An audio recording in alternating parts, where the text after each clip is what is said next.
जय हिंद, वंदे मातरम। दोस्तों स्वागत करता हूं आप सभी का आपके अपने परिवार दीक्षित एजुकेशन अड्डा पर। दोस्तों एक बार फिर हाजिर हो चुका हूं आप सभी के लिए लेकर माँ बाप का सपना पूरा करने वाली सीरीज। अगर दोस्तों आप एसएससी जीडी, एसएससी सीजीएल या दोस्तों यूपी पुलिस कांस्टेबल कोई सा भी एक दिवसीय परीक्षा देने वाले हैं तो आप सभी के लिए ये वीडियो ब्रह्मास्त्र साबित होगी। सारे सवाल दोस्तों आपके सिलेबस के अकॉर्डिंग तैयार किए गए हैं। आप सारे सवालों को अपनी कॉपी के अंदर वन लाइनर नोट्स के रूप में नोट करते चलिएगा। आपको दोस्तों पूरा विश्वास दिलाया जाता है कि आपकी परीक्षा में ये वीडियो बहुत ही ज़्यादा महत्वपूर्ण रोल अदा करने वाली है। आइए दोस्तों बिना देर किए हुए बात करते हैं आज के अगर में पहले सवाल को लेकर। दोस्तों आज का हमारा पहला सवाल कहता है कि माउंट मणिपुर नेशनल पार्क कहाँ पर स्थित है? अंडमान निकोबार में स्थित है, अरुणाचल प्रदेश में स्थित है, झारखंड में स्थित है या दोस्तों असम में स्थित है? क्या होगा आपका सही जवाब? जल्दी से बताइएगा, बहुत ही महत्वपूर्ण सवाल है। भाइयों बहनों आपको बता दें माउंट मणिपुर नेशनल पार्क कहाँ पर स्थित है तो आपको नोट करके रखना है, ये अंडमान निकोबार में स्थित है। आपका ऑप्शन नंबर ए बिल्कुल सही जवाब होगा। इसके अलावा दोस्तों एक आता है महात्मा गांधी राष्ट्रीय उद्यान। कौन सा? महात्मा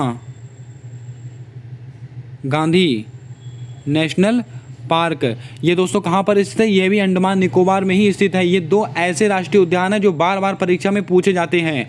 और दोस्तों आपको बता दें अंडमान से निकोबार, इसको दोस्तों कौन अलग करता है? इसको दोस्तों 10 डिग्री अक्षांश, ये दोस्तों कल की प्रैक्टिस सेट में मैंने ये क्वेश्चन लिया था। 10 डिग्री अक्षांश यानी कि दोस्तों 10 डिग्री चैनल दोस्तों अंडमान निकोबार को अलग करता है। इसको भी आपको ध्यान में रखना है। आइए दोस्तों ऑप्शंस को लेकर बात करते हैं। अरुणाचल प्रदेश, इससे दोस्तों पाक्के टाइगर रिजर्व बार बार परीक्षा में पूछा जाने वाला सवाल। अगर आपसे पूछा जाए कि पाक्के टाइगर रिजर्व कहाँ पाया जाता है तो आप कहेंगे अरुणाचल प्रदेश। इसके अलावा दोस्तों मौलिंग राष्ट्रीय उद्यान यानी कि मौलिंग नेशनल पार्क, ये कहाँ पर पाया जाता है? ये भी अरुणाचल प्रदेश में ही पाया जाता है। और इसके अलावा दोस्तों अरुणाचल प्रदेश में एक आप याद रखिएगा सेला सुरंग। कौन सी दोस्तों? सेला सुरंग। इन 2 से 4 चीज़ों को आप याद में रखिएगा, बार बार परीक्षा में पूछे जाते हैं ये सवाल है। दोस्तों असम से आप याद रखेंगे देहिंग पटकाई राष्ट्रीय उद्यान, देहिंग पटकाई नेशनल पार्क। ये दोस्तों कहाँ पर स्थित है? ये असम में स्थित है। क्यों महत्वपूर्ण है? क्योंकि दोस्तों भारत का सबसे नवीनतम राष्ट्रीय उद्यान कौन सा है? देहिंग पटकाई राष्ट्रीय उद्यान है। अब दोस्तों आप कमेंट कर बताएंगे कि काबुल लामजाओ नेशनल पार्क ये दोस्तों किस राज्य में पड़ता है? जल्दी से बताइएगा इसका सही जवाब क्या होगा। आपको दोस्तों इसका जवाब कमेंट बॉक्स के माध्यम से बताना है। आइए दोस्तों बढ़ते हैं आज के अगले सवाल को लेकर। दोस्तों आज का हमारा अगला सवाल कहता है कि WTO विश्व व्यापार संगठन इसकी स्थापना कब हुई थी? अति महत्वपूर्ण सवाल है। 1 जनवरी 1995, 1 जनवरी 1949, 1 जनवरी 2015, 1 अप्रैल 1935। दोस्तों यहाँ पर मैं आपको 4 से 6 ऐसे सवाल बताऊंगा जो आपकी परीक्षा के लिए अति महत्वपूर्ण होंगे। WTO विश्व व्यापार संगठन इसकी स्थापना कब हुई थी तो इसको आप नोट करके रखना है 1 जनवरी 1995। आपका ऑप्शन नंबर ए बिल्कुल सही जवाब हो जाएगा। दोस्तों WTO विश्व व्यापार संगठन इसका मुख्यालय कहां पर स्थित है तो आपको नोट करके रखना है जिनेवा में दोस्तों इसका मुख्यालय स्थित है। इसको भी आपको ध्यान में रखना है। और दोस्तों आपसे अगर पूछा जाए WTO की पहली महिला महानिदेशक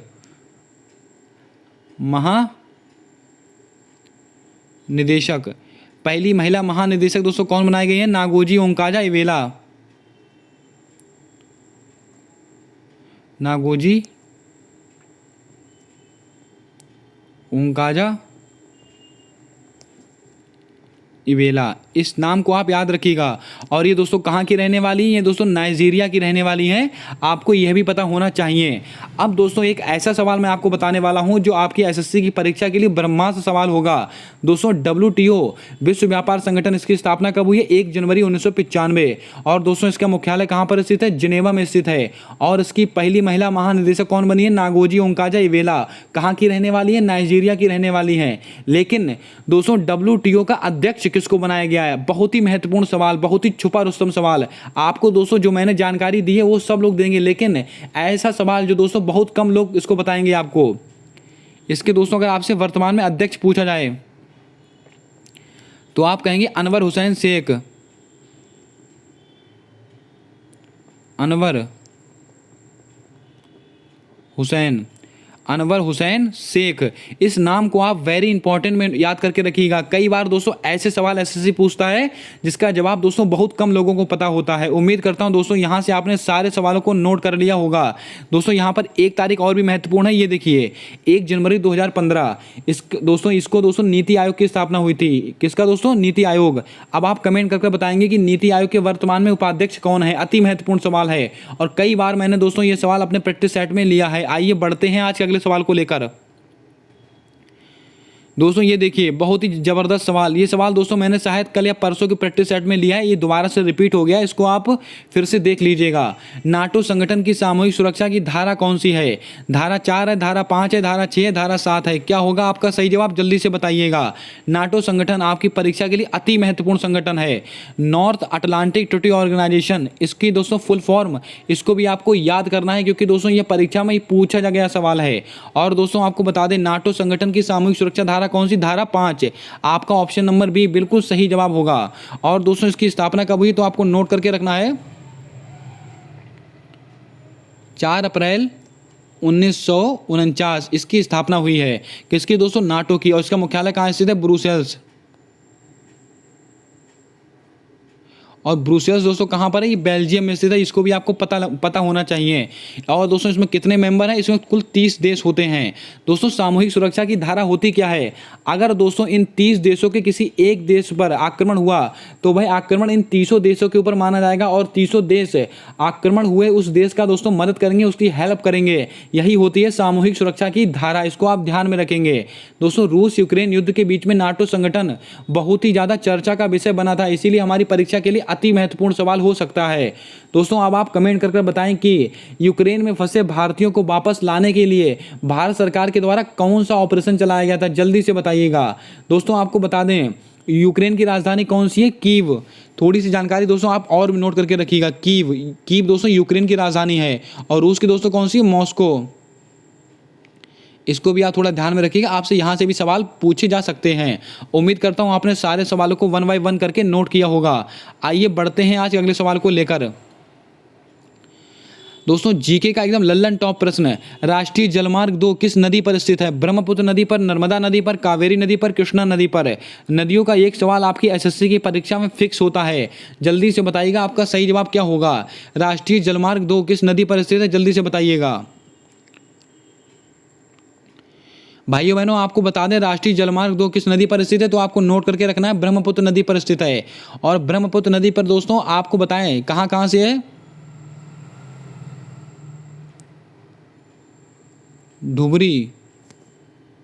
धुबरी से सादिया, ये दोस्तों राष्ट्रीय जलमार्ग 2, इसको आप याद रखिएगा। राष्ट्रीय जलमार्ग 2 है। अगर आपसे पूछा जाए राष्ट्रीय जलमार्ग 1, अगर राष्ट्रीय जलमार्ग दोस्तों आपसे अगर 1 पूछा जाता है तो ये दोस्तों गंगा नदी पर स्थित है। कहां कहां से है? हल्दिया से प्रयागराज। इसको भी आपको नोट करके रखना है। उम्मीद करता हूं दोस्तों आपने यहां से सारे सवालों को नोट कर लिया होगा। दोस्तों ब्रह्मपुत्र नदी पर एक द्वीप है माजुली द्वीप, इसको भी थोड़ा आप ध्यान में रखें, यह भी परीक्षा में कई बार पूछा जाता है। माजुली द्वीप किस नदी पर स्थित है तो आपको कहना है ब्रह्मपुत्र नदी पर। इसको भी आपको नोट करके रखना है। उम्मीद करता हूं यहां से आपने सारे सवालों को नोट कर लिया होगा। अब दोस्तों आप कमेंट करके बताएंगे कि सरदार सरोवर बांध किस नदी पर स्थित है। दोस्तों आपका जवाब इन्हीं 4 ऑप्शंस में से है। जल्दी से इसका जवाब आप कमेंट कर देंगे। आइए बढ़ते हैं आज के अगले सवाल को लेकर। दोस्तों आज का हमारा अगला सवाल कहता है कि असनी चक्रवात नाम किसने दिया था? बहुत ही बेहतरीन सवाल है, एकदम लल्लन टॉप प्रश्न है। जल्दी से बताइएगा आपका सही जवाब क्या होगा। दोस्तों ये सन 2022 में जो चक्रवात आया है ये दोस्तों उससे सवाल बना है आपका। जल्दी से बताइएगा कि असनी जो चक्रवात है वो नाम किसने दिया था? म्यांमार ने दिया था, पाकिस्तान ने दिया था, श्रीलंका ने दिया था या ओमान ने दिया था? क्या होगा आपका सही जवाब? जल्दी से बताइएगा। भाइयों बहनों आपको बता दें असनी चक्रवात ये नाम किसने दिया था तो आपको नोट करके रखना है, ये श्रीलंका ने नाम दिया था। और असनी का दोस्तों मतलब क्या होता है? क्रोध। इसका दोस्तों मतलब असनी का मतलब होता है, इसको भी आपको पता होना चाहिए। म्यांमार ने दोस्तों क्या दिया था? तौकाते दोस्तों चक्रवात जो आया था उसका नाम तौकाते किसने रखा था? म्यांमार ने दिया था। पाकिस्तान ने दोस्तों क्या नाम दिया था? गुलाब। और दोस्तों आप कमेंट करके बताएंगे कि जो चक्रवात सन 2022 या 21 में 21 में चक्रवात आया था उसका दोस्तों नाम ओमान ने क्या दिया था। जल्दी से इसका जवाब आप कमेंट करके बताएंगे। दोस्तों तौकाते इसका मतलब होता है दोस्तों आवाज़ करने वाली छिपकली। क्या दोस्तों? आवाज़ करने वाली छिपकली। यह भी आपको पता होना चाहिए। बहुत ही बेहतरीन सवाल है। उम्मीद करता हूं सारे सवालों को आपने यहां से नोट कर लिया होगा। आइए बात कर लेते हैं आज के अगले सवाल को लेकर। दोस्तों आज का हमारा अगला सवाल कहता है कि विश्व का सबसे तेज सुपर कंप्यूटर कौन सा है। बहुत ही जबरदस्त सवाल, लल्लन टॉप प्रश्न है आपकी परीक्षा के लिए। फुगाकू है, फ्रंटियर है, परम गंगा है, परम शक्ति है। 4 सवाल आपकी परीक्षा के लिए अति महत्वपूर्ण है। मैं चारों के बारे में डिस्कस करने वाला हूं। जल्दी से बताइएगा कि विश्व का वर्तमान में सबसे तेज सुपर कंप्यूटर कौन सा है। भाइयों बहनों आपको बता दें वर्तमान में विश्व का सबसे तेज सुपर कंप्यूटर की दोस्तों जो उपलब्धि है वो किसके पास है? फ्रंटियर के पास है। आपका ऑप्शन नंबर बी बिल्कुल करेक्ट जवाब होगा। और फ्रंटियर दोस्तों कहाँ का कंप्यूटर है? यूएसए यानी कि दोस्तों अमेरिका का कंप्यूटर है। फुगाकू दोस्तों कहाँ का है? जापान का। ये दोस्तों दूसरा सबसे तेज कंप्यूटर है, जापान का है। परम गंगा दोस्तों, परम गंगा आप IIT रुड़की, जो परम गंगा सुपर कंप्यूटर है इसको किसने विकसित किया? IIT रुड़की ने किया है। परम शक्ति दोस्तों, परम शक्ति IIT खड़गपुर, इसको भी आपको पता होना चाहिए। अब दोस्तों इसको मैंने आपको कई बार याद कराया है। दोस्तों फुगाकू और दोस्तों फ्रंटियर ये आपको याद में रखने हैं। परम गंगा IIT रुड़की। गंगा कहाँ से निकलती है? गंगा दोस्तों हमेशा उत्तराखंड से निकलती है। तो IIT रुड़की कहाँ पर है? उत्तराखंड। उत्तराखंड में दोस्तों कौन सी IIT है? IIT रुड़की। परम शक्ति दोस्तों आपने कहावत सुनी होगी बचपन में कि खड़क सिंह के खड़कने से खड़कती हैं खिड़कियां, यानी कि दोस्तों जो खड़क सिंह नाम का व्यक्ति है बहुत ही शक्तिशाली इंसान होगा। तो दोस्तों इससे होता है परम शक्ति, इसको भी आपको ध्यान में रखना है। आइए दोस्तों बढ़ते हैं आज के अगले सवाल की तरफ, देखते हैं हमारा अगला सवाल क्या है। बहुत ही बेहतरीन सवाल है। जल्दी से बताइएगा कि टिस्को कंपनी की स्थापना किस वर्ष हुई थी? 1907 में हुई है, 1942 में हुई है, 1949 में हुई है, 1969 में हुई है। क्या होगा आपका सही जवाब? जल्दी से बताइएगा। टिस्को कंपनी, बहुत ही बेहतरीन सवाल है आपकी परीक्षा के लिए, जल्दी से बताइएगा। दोस्तों बताइएगा टिस्को कंपनी, आपको याद में रखना है टिस्को कंपनी की स्थापना कब हुई थी? 1907 में। आपका ऑप्शन नंबर ए बिल्कुल सही जवाब होगा। टिस्को कहां पर है? जमशेदपुर, झारखंड। जमशेदपुर, और जमशेदपुर कहां पर है दोस्तों? झारखंड। अगर दोस्तों आपको ऑप्शन में जमशेदपुर झारखंड तो एक देखो साक्षी करके दोस्तों एक स्थान है, ये आपको ऑप्शन में दिया होगा, इसको आपको ध्यान में रखना है। अब दोस्तों आप कमेंट करके बताएंगे कि टिस्को दोस्तों दो स्टील कंपनी है, टिस्को स्टील कंपनी है, इसके दोस्तों वर्तमान में चेयरमैन कौन है, इसके अध्यक्ष कौन है? जल्दी से इसका जवाब आप कमेंट कर देंगे। बहुत ही बेहतरीन सवाल है, जल्दी से बताइएगा आपका सही जवाब क्या होगा। आइए बढ़ते हैं आज के अगले सवाल की तरफ। पॉलिटी का एकदम लल्लन टॉप प्रश्न, जल्दी से बताइएगा। अनुच्छेद 338A संशोधन किससे संबंधित है? लगाइएगा स्टार, आपकी परीक्षा में सीधा छपेगा यहाँ से सवाल है। राष्ट्रीय अनुसूचित जाति, राष्ट्रीय अनुसूचित जनजाति, पिछड़ा वर्ग आयोग, इकोनॉमिकल वीकर सेक्शन। क्या होगा आपका सही जवाब? जल्दी से बताइएगा। दोस्तों अनुच्छेद 338A ये किससे संबंधित है? तो आपको ध्यान में रखना है ये राष्ट्रीय अनुसूचित जनजाति से संबंधित है। आपका ऑप्शन नंबर बी बिल्कुल सही जवाब होगा। दोस्तों ये 89वां संविधान संशोधन, कौन सा दोस्तों? 89वां संविधान संशोधन, ये दोस्तों इससे संबंधित है। और ये कब का है? ये दोस्तों 2003 का है। दोस्तों आपको बता दें पहले कौन सा था? अनुच्छेद 338 में दोस्तों किसका उल्लेख था? राष्ट्रीय अनुसूचित जाति का उल्लेख था। दोस्तों अगर आपसे पूछा जाए कि राष्ट्रीय अनुसूचित जाति, आपको पूरा मैटर में बताता हूँ। 338 दोस्तों 338 के अंदर राष्ट्रीय अनुसूचित जाति का उल्लेख था। फिर दोस्तों 89वां संविधान संशोधन होता है 2003 के अंदर, और दोस्तों अनुच्छेद 338A बनाया जाता है और उसके अंदर क्या कहा जाता है कि राष्ट्रीय अनुसूचित जनजाति। इसको आप ध्यान में रखेंगे। अगर आपसे राष्ट्रीय अनुसूचित जाति वाला पूछा जाए तो आपका जवाब होगा अनुच्छेद 338। लेकिन आपसे कहा जाए कि राष्ट्रीय अनुसूचित जनजाति से संबंधित अनुच्छेद है तो आपका जवाब होगा अनुच्छेद 338A। और कौन सा संविधान संशोधन है? 89वां संविधान संशोधन। कब हुआ था? 2003 में। उम्मीद करता हूँ आपने सारे सवालों को यहाँ से समझा होगा, नोट किया होगा। आइए दोस्तों बढ़ते हैं आज अगले सवाल को लेकर। जल्दी से आप कमेंट कर बताएंगे कि उपराष्ट्रपति का उल्लेख किस अनुच्छेद के अंदर है। जल्दी से इसका जवाब आप कमेंट कर देंगे। आइए बढ़ते हैं आज अगले सवाल की तरफ। दोस्तों अति महत्वपूर्ण सवाल है ये। दोस्तों शायद सवाल मैंने कल की प्रैक्टिस सेट में ले लिया है, लेकिन दोस्तों इसको दोबारा से रिपीट हो गया। आप इसको एक बार फिर से जल्दी रनिंग वे में देख लीजिएगा। खारची उत्सव किस राज्य से संबंधित है? त्रिपुरा, मिजोरम, झारखंड, असम। क्या होगा आपका सही जवाब? जल्दी से बताइएगा। दोस्तों खारची उत्सव आप सबको पता है ये त्रिपुरा से संबंधित है। और दोस्तों त्रिपुरा की मूल भाषा क्या है? Coke baroque. दोस्तों कोक बरोक कहाँ की भाषा है? त्रिपुरा की भाषा है। इसको भी आपको ध्यान में रखना है। उम्मीद करता हूँ दोस्तों आपने यहाँ से सारे सवालों को नोट किया होगा। दोस्तों एक होता है बिहू कहाँ से संबंधित है? ये असम से संबंधित है। और दोस्तों झारखंड सरहुल फेस्टिवल। ये सवाल दोस्तों मोस्ट इंपॉर्टेंट की श्रेणी में आप इसको रखिएगा। कई बार परीक्षा में पूछा गया प्रश्न है। सरहुल फेस्टिवल दोस्तों कहाँ मनाया जाता है? झारखंड में मनाया जाता है। बिहू असम में। और दोस्तों कोक बरोक भाषा कहाँ की? त्रिपुरा की। खारची उत्सव कहाँ मनाता है? त्रिपुरा में। इसको भी आपको नोट करके रखना है। दोस्तों आपको याद होगा कल मैंने आपसे पूछा था कि त्रिपुरा के मुख्यमंत्री कौन बने हैं। आप यहाँ पर आप नोट कीजिएगा। आपने कल आपको उसका सही जवाब देना था। मानिक शाह। दोस्तों त्रिपुरा के नए मुख्यमंत्री कौन बने हैं दोस्तों? डॉक्टर मानिक शाह बने। इसको भी आपको नोट करके रखना है। उम्मीद करता हूं यहां से आपने सारे प्रश्नों को नोट किया होगा। बढ़ते हैं आज के अगले सवाल की तरफ। दोस्तों आज का सबसे लल्लन टॉप और इस प्रैक्टिस सेट का सबसे बेहतरीन सवाल, बिल्कुल एसएससी के लेवल का सवाल है। मास्ट्रिच संधि किस वर्ष से संबंधित है? 7 फरवरी 1992, 1 नवंबर 1993, 15 अगस्त 1969 या 1 जनवरी 1958। क्या होगा आपका सही जवाब? जल्दी से बताइएगा। दोस्तों आपको बता दें मास्ट्रिच संधि किस वर्ष से संबंधित है, तो आपको ध्यान में रखना है ये दोस्तों 7 फरवरी 1992 से संबंधित है। लेकिन ये दोस्तों लागू कब हुई थी? ये दोस्तों लागू हुई थी 1 नवंबर 1993। इस बात को आपको मोस्ट इंपॉर्टेंट की श्रेणी में रखना है।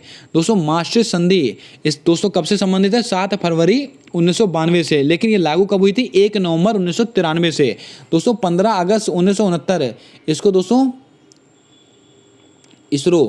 इसरो की स्थापना हुई थी 15 अगस्त 1969 को। और इसके वर्तमान में हेड कौन है? सोमनाथ जी हैं।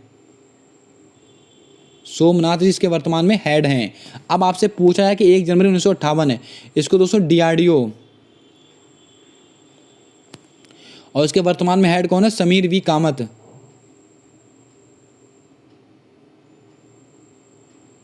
कामत। इसको आप थोड़ा ध्यान में रखेंगे।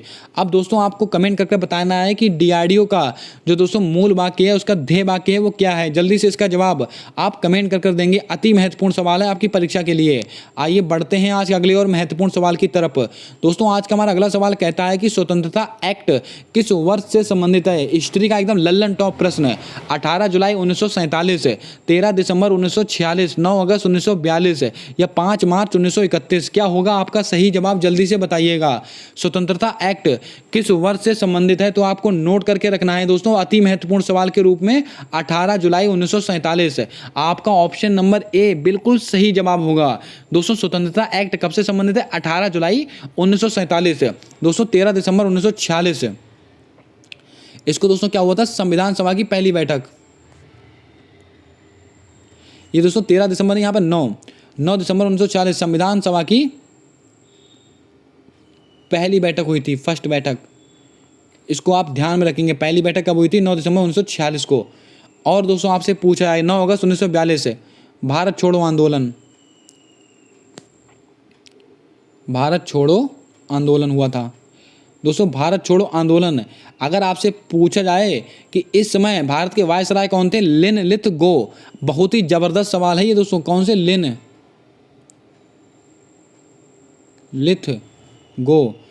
लिथ गो दोस्तों कहाँ के हैं? ये भारत छोड़ो आंदोलन के समय वायसराय थे। 5 मार्च 1931 से। इसको दोस्तों क्या हुआ था? गांधी इरविन समझौता।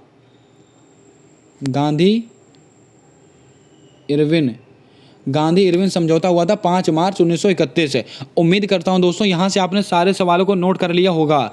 अब दोस्तों आप कमेंट करके बताएंगे कि कराची अधिवेशन किस वर्ष से संबंधित है, जल्दी से बताइएगा कमेंट कर। और कराची अधिवेशन की अध्यक्षता किसने की थी यह भी आपको कमेंट कर बताना है। जो भी दोस्तों मैं आपसे कमेंट करने के लिए कह रहा हूं वो सारे सवाल दोस्तों आपकी परीक्षा के लिए अति महत्वपूर्ण है। दोस्तों आपको अगर सवाल अच्छे लग रहे हो, आपको अगर वीडियो अच्छी लग रही है तो वीडियो को जल्दी से लाइक कर दें। और दोस्तों अगर अभी तक आपने हमारे यूट्यूब चैनल को सब्सक्राइब नहीं किया है तो सब्सक्राइब करके बेल वाला आइकन ध्यान से दबा लें। आने वाली सारी वीडियोस के अपडेट आप तक आसानी से पहुंचते रहेंगे।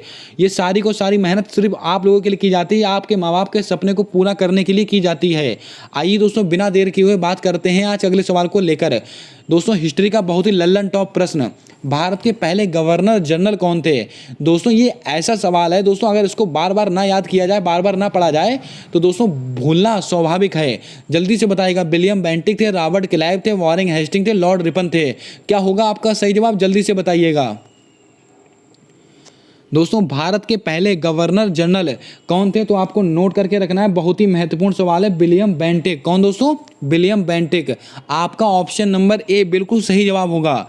भारत के पहले गवर्नर जनरल कौन थे? विलियम बेंटिक थे। लेकिन दोस्तों आपसे अगर पूछा जाए कि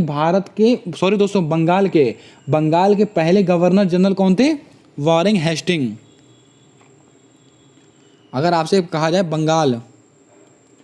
बंगाल के फर्स्ट गवर्नर जनरल, ये दोस्तों कौन थे? Warren Hastings. और दोस्तों अगर आपसे कहा जाए बंगाल के पहले केवल गवर्नर कौन थे? केवल गवर्नर, बंगाल के गवर्नर, अगर केवल गवर्नर की बात करेगा तो आपको जवाब देना है रॉबर्ट क्लाइव। उम्मीद करता हूं दोस्तों आपने यहां से सारे सवालों को नोट कर लिया होगा। सारे सवाल आपकी परीक्षा के लिए ब्रह्मास्त्र सवाल है, सारे सवालों को आप नोट करके रखिएगा। दोस्तों क्या सवाल पूछा मैंने? भारत के पहले गवर्नर जनरल कौन थे? William Bentinck. बंगाल के पहले गवर्नर जनरल कौन थे? Warren Hasting. बंगाल के केवल गवर्नर कौन थे? Robert Clive. आइए दोस्तों बिना देर किए हुए बात करते हैं आज अगले सवाल को लेकर। ये देखिए दोस्तों जीके का एकदम लल्लन टॉप प्रश्न है। अनुसूची 6 में उपस्थित राज्य नहीं है। दोस्तों अनुसूची 6 में कौन कौन से राज्य उपस्थित हैं? असम, त्रिपुरा, मिजोरम, मणिपुर। इनमें से कौन सा ऐसा राज्य है जो अनुसूची 6 में उपस्थित नहीं है? जल्दी से बताइएगा आपका सही जवाब क्या होगा।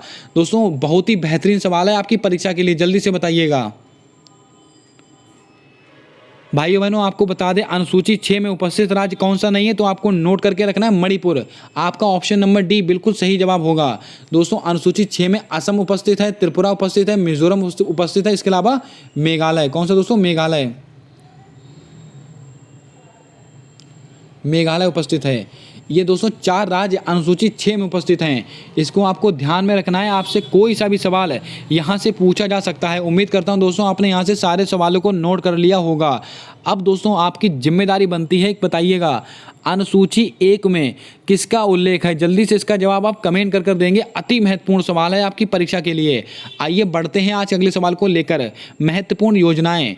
दोस्तों आयुष्मान भारत योजना का संबंध किस वर्ष से है? 28 अगस्त 2014, 19 फरवरी 2015, 22 जनवरी 2015, 23 सितंबर 2018। क्या होगा आपका सही जवाब? जल्दी से बताइएगा।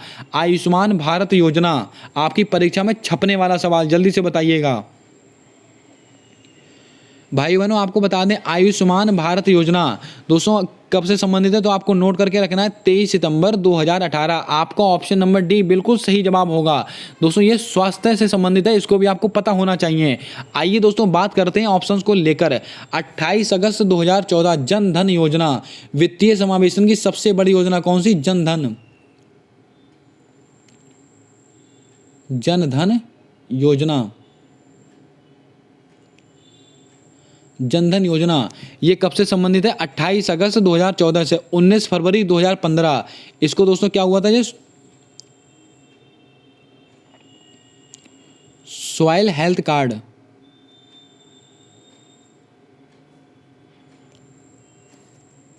इससे संबंधित है, इसको भी आपको ध्यान में रखना है। 22 जनवरी 2015 बेटी बचाओ बेटी पढ़ाओ, पानीपत हरियाणा। बेटी बचाओ और बेटी पढ़ाओ, इसको भी थोड़ा आप करेक्ट कर लीजिएगा, अपने आप लिख लीजिएगा। उम्मीद करता हूं दोस्तों आपने यहाँ से सारे सवालों को नोट किया होगा। दोस्तों आयुष्मान भारत योजना, इसका संबंध कब से है? 23 सितंबर 2018। 28 अगस्त 2014 इसका संबंध दोस्तों कब से? जनधन योजना, यानी कि दोस्तों जनधन योजना से संबंधित है। 19 फरवरी 2015 दोस्तों स्वस्थ मृदा हेल्थ कार्ड योजना कब से संबंधित है? ये आपको नोट करके रखना है, 19 फरवरी 2015 से। इसके अलावा अगर आपसे पूछा जाए कि बेटी बचाओ बेटी पढ़ाओ योजना, इसका संबंध कब से है? 22 जनवरी 2015। उम्मीद करता हूं दोस्तों आपने यहाँ से सारे सवालों को नोट किया होगा, सारे सवालों को समझा होगा। आइए दोस्तों बढ़ते हैं आज अगले और महत्वपूर्ण सवाल की तरफ। देखते हैं हमारा अगला सवाल क्या है। दोस्तों आज का हमारा अगला सवाल कहता है कि लोक लेखा समिति में कितने सदस्य होते हैं? बहुत ही बेहतरीन सवाल, लगाइएगा स्टार, आपकी परीक्षा में सीधा छपेगा यहाँ से सवाल है। 22 सदस्य, 15 सदस्य, 7 सदस्य, 8 सदस्य, क्या होगा आपका सही जवाब? जल्दी से बताइएगा। दोस्तों आपको बता दें लोक लेखा समिति में कितने सदस्य होते हैं, तो आपको नोट करके रखना है वेरी इंपॉर्टेंट के रूप में 22 सदस्य, जिसमें से दोस्तों 15 सदस्य किसके होते हैं? लोकसभा के होते हैं। यह भी आपको पता होना चाहिए, लोकसभा। और दोस्तों 7 सदस्य होते हैं राज्यसभा के, 15 7 22 राज्यसभा से। दोनों दोस्तों आप इसको नोट कीजिएगा, आपकी परीक्षा के लिए अति महत्वपूर्ण है। दोस्तों आपको एक सवाल बताना, पहले फर्स्ट लोकपाल के अध्यक्ष कौन बने थे? जो के हेड कह लीजिए, अध्यक्ष कह लीजिएगा, पिनाकी चंद्र घोष। पिनाकी, यहां पे लिख देता हूं मैं दोस्तों, चंद्र घोष, इसको आप ध्यान में रखेंगे। अति महत्वपूर्ण सवाल है आपकी परीक्षा के लिए। उम्मीद करता हूं दोस्तों आपने यहां से सारे प्रश्नों को नोट किया होगा। लोक लेखा समिति में कितने सदस्य हैं? 22 सदस्य हैं, जिसमें से दोस्तों 15 सदस्य होते हैं लोकसभा से, 7 सदस्य होते हैं राज्यसभा से, और पहले लोकपाल के अध्यक्ष कौन बने हैं? पिनाकी चंद्र घोष। इसको भी आपको पता होना चाहिए। आइए बढ़ते हैं आज अगले सवाल की तरफ। ये लीजिए दोस्तों, बिल्कुल लल्लन टॉप सवाल। ये सवाल दोस्तों मैंने कल की प्रैक्टिस सेट में भी लिया था, आज भी दोस्तों इसको ले रहा हूँ। आप समझ सकते हैं इसकी कितनी महत्ता है। दोस्तों भजन सोपारी, इनका संबंध किस वाद्य यंत्र से है? सितार वादक है, संतूर वादक है, शहनाई वादक है, तबला वादक है? क्या होगा आपका सही जवाब? जल्दी से बताइएगा। दोस्तों आपको बता दें दोस्तों एसएससी का फेवरेट सवाल है ये दोस्तों, संतूर वादक वगैरह वाला। कई बार दोस्तों एसएससी ने इसको बार बार पूछा है। जल्दी से बताइएगा कि भजन सोपारी, इनका संबंध किस वाद्य यंत्र से है? तो आपको नोट करके रखना है वेरी इंपॉर्टेंट की श्रेणी में। ये दोस्तों एक संतूर वादक हैं। आपका ऑप्शन नंबर बी बिल्कुल सही जवाब होगा। दोस्तों एक नाम याद रखिएगा, पंडित शिव कुमार शर्मा। पंडित शिव कुमार शर्मा, ये भी दोस्तों कौन है? संतूर वादक हैं। सितार वादक दोस्तों कौन है? तो आपको नोट करके रखना है पंडित रविशंकर।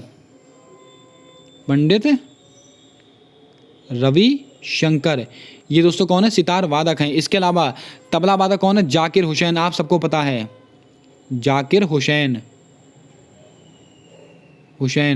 और दोस्तों शहनाई वादक कौन है? तो आपको सबको पता है बिस्मिल्लाह खान। कौन दोस्तों? बिस्मिल्लाह खान। मैं आपको इसको लिख देता हूं, बिस्मिल्लाह खान। दोस्तों इसको भी आपको ध्यान में रखना है। उम्मीद करता हूँ पांचों क्वेश्चन आपने यहाँ से नोट कर लिए होंगे। भजन सोपारी का संबंध किससे है? तो आपको ध्यान में रखना है संतूर वादक। इसके अलावा दोस्तों संतूर वादक और कौन है? शिव कुमार शर्मा। और दोस्तों सितार वादक कौन है? पंडित रविशंकर। दोस्तों ये रविशंकर और शिव कुमार शर्मा, इनमें बहुत कन्फ्यूजन होता है। इसको आप सही से और पूरे कंसंट्रेशन मन से इसको याद कीजिएगा। और शहनाई वादक कौन है? बिस्मिल्लाह खान। तबला वादक कौन है? जाकिर हुसैन। उम्मीद करता हूँ आप समझ गए होंगे। आइए बढ़ते हैं आज अगले सवाल की तरफ। दोस्तों हमारा अगला सवाल कहता है कि अनुसूची 12 में कुल कितने विषय हैं? पॉलिटिकल लल्लन टॉप प्रश्न। 29 विषय हैं, 18 विषय हैं, 17 विषय हैं, 25 विषय हैं। क्या होगा आपका सही जवाब? जल्दी से बताइएगा। अनुसूची 12 में कुल कितने विषय हैं? तो आपको नोट करके रखना है कुल 18 विषय हैं। और दोस्तों अनुसूची 11 में अगर आपसे पूछा कि अनुसूची 11 में कितने विषय हैं? कुल 29 विषय हैं। इसको भी आपको नोट करके रखना है। दोस्तों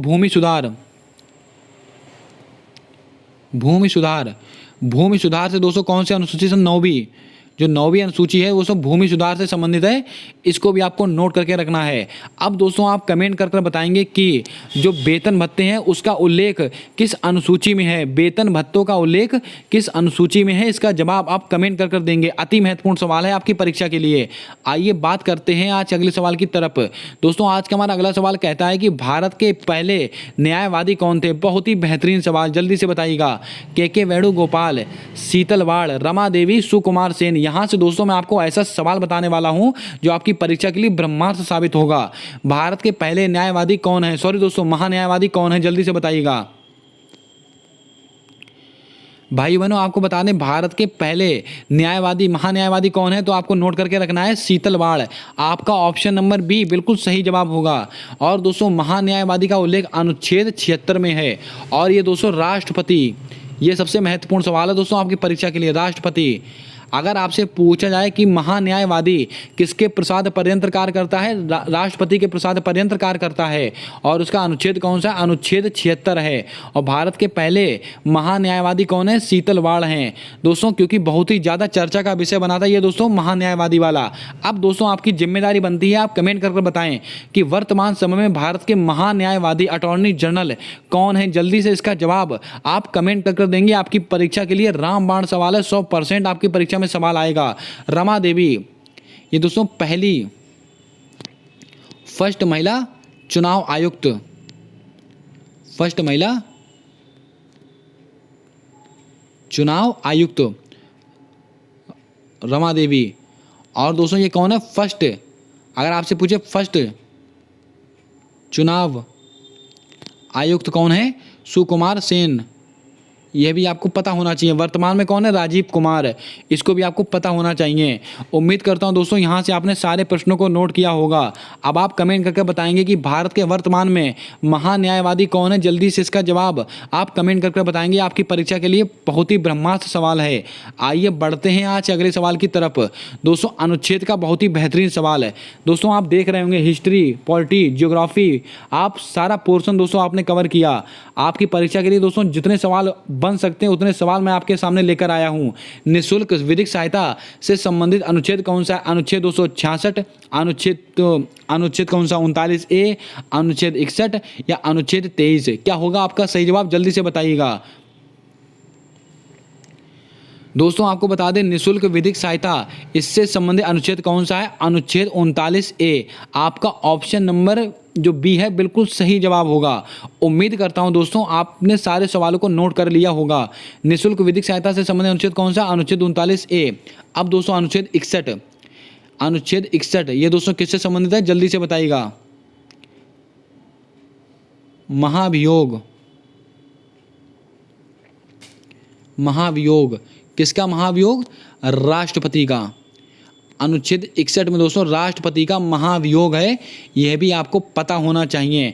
और राष्ट्रपति की शपथ किसके अंदर है, शपथ दोस्तों है 60 के अंदर, 60 में दोस्तों शपथ है राष्ट्रपति की, आपको पता होना चाहिए। और दोस्तों अनुच्छेद 23 मानव अंगों की तस्करी पर रोक। दोस्तों मानव अंगों की तस्करी पर रोक, यह भी आपको पता होना चाहिए। सारे सवाल आपकी परीक्षा के लिए अति महत्वपूर्ण हैं। यहाँ से दोस्तों जल्दी से आप कमेंट करके बताएं कि अनुच्छेद 266 इसका संबंध किससे है। जल्दी से इसका भी जवाब आपको कमेंट कर देना है। दोस्तों आप देखते होंगे मैं आपको कम से कम 10 से 15 सवाल कमेंट करने के लिए कहता हूँ। क्यों, क्योंकि दोस्तों आप जब कमेंट करते हैं तो उसका जवाब आपको रट जाता है, आप कभी भूलते नहीं हैं। यही दोस्तों कारण है मैं आपको सारे सवालों को जवाब बताते भी जाता हूँ और कुछ सवाल दोस्तों मैं आपको होमवर्क के रूप में कमेंट करने के लिए दे के भी जाता हूं। उम्मीद करता हूं दोस्तों मेरे द्वारा की जा रही सारी मेहनत, सारा प्रयास आपको अच्छा लगता होगा। आइए दोस्तों बात करते हैं आज के अंतिम और बहुत ही बेहतरीन सवाल की तरफ। दोस्तों आज का हमारा अगला और अंतिम सवाल है, काला सागर तथा ओजेब सागर के मध्य में कौन सी जल संधि पाई जाती है। लगाइएगा स्टार, आपकी परीक्षा में छपने वाला सवाल है। दोस्तों जियोग्राफी का ऐसा सवाल जो बार बार परीक्षा में पूछा जाता है और दोस्तों काफ़ी सारे चर्चा का विषय बना था दोस्तों ये मुद्दा जब रूस यूक्रेन का युद्ध हुआ था। जल्दी से बताइएगा, काला सागर और ओजेब सागर के मध्य में कौन सी संधि पाई जाती है। कर्ज की जल संधि, हार्मुज जल संधि, जिब्राल्टर जल संधि या सुएज नहर। क्या होगा आपका सही जवाब, जल्दी से बताइएगा। दोस्तों आपको बता दें काला सागर और ओजैब सागर इसके बीच में कौन सी जल संधि पाई जाती है, तो आपको नोट करके रखना है कर्ज की जल संधि। आपका ऑप्शन नंबर ए बिल्कुल सही जवाब होगा। इसके ऊपर आप स्टार लगाएगा और बहुत ही महत्वपूर्ण सवाल है आपकी परीक्षा के लिए। आइए दोस्तों बात करते हैं जिब्राल्टर जल संधि के बारे में। ये दोस्तों किसके बीच में है? भूमध्य सागर और अटलांटिक महासागर। भूमध्य सागर और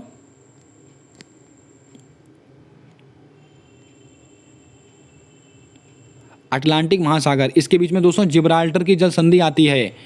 ये देखिए दोस्तों, फारस की खाड़ी प्लस ओमान सागर,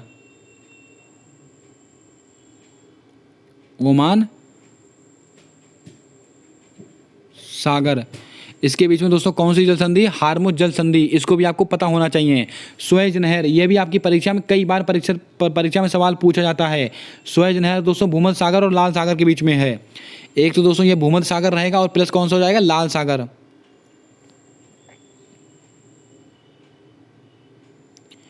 उम्मीद करता हूं दोस्तों आपने यहाँ से सारे प्रश्नों को नोट किया होगा। बताइएगा दोस्तों कैसा लगा आपको ये प्रैक्टिस सेट, कैसे लगे दोस्तों आज के प्रश्न। उम्मीद करता हूँ आज का प्रैक्टिस सेट और क्वेश्चन आपकी परीक्षा के लिए ब्रह्मास्त्र साबित होंगे। अगर दोस्तों वीडियो आपको अच्छा लगा है, अगर कंटेंट आपको अच्छा लगा है तो वीडियो को लाइक कर दें। और अभी तक अगर आपने हमारे यूट्यूब चैनल को सब्सक्राइब नहीं किया है तो सब्सक्राइब करके बेल वाला आइकन ध्यान से दबा लें, क्योंकि दोस्तों आने वाली सारी वीडियोज़ के अपडेट आप तक आसानी से पहुँचते रहें। मिलते हैं आने वाले अगली वीडियो में, तब तक के लिए जय हिंद जय भारत। दोस्तों अपना सपोर्ट अपना प्रेम हमारे यूट्यूब चैनल के साथ हमेशा यूं ही बनाकर रखें।